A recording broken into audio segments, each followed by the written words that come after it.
ഞാൻ എപ്പോഴും ചിന്തിക്കാറുള്ള ഒരു കാര്യമാണ് ഈ ബസ് ഡ്രൈവേഴ്സും അതേപോലെ തന്നെ ലോങ് ഡ്രൈവ് ഒക്കെ ചെയ്യുന്ന ലോറി ഡ്രൈവേഴ്സിന്റെ ഒരു അവസ്ഥ.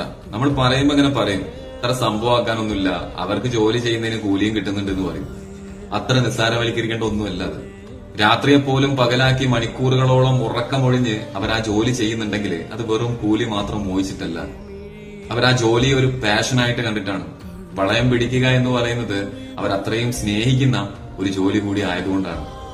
അല്ലെങ്കിൽ നിങ്ങൾ തന്നെ ചിന്തിച്ചു നോക്ക്, ആ ബസ്സിലിരിക്കുന്ന അത്രയും പേര് നമ്മൾ റിസോർട്ടിൽ പോലും ഇത്ര സമാധാനത്തോട് കൂടിയിട്ട് ഉറങ്ങൂല. എന്നാ സ്വന്തം വീട് പോലെ ആ ബസ്സിൽ കിടന്നുറങ്ങുന്നുണ്ടെങ്കിൽ അത് ആരിൽ വിശ്വാസം ഉറപ്പിച്ചിട്ടാണ്? ആ ഡ്രൈവർ എന്ന് പറയുന്ന ഒരു വ്യക്തിയിലല്ലേ. സോ ആ ബസ്സിൽ ഉറങ്ങുന്ന അത്രയും പേരുടെ വിശ്വാസമാണ് നേരം വെളുക്കുവോളം ഉറക്കമൊഴിഞ്ഞ് അയാളെ ആ വളയം പിടിപ്പിക്കാൻ പ്രേരിപ്പിക്കുന്നത്. ചെറിയ കാര്യമല്ല, ഇത്തിരി ആംപിയറും കൂടി വേണം.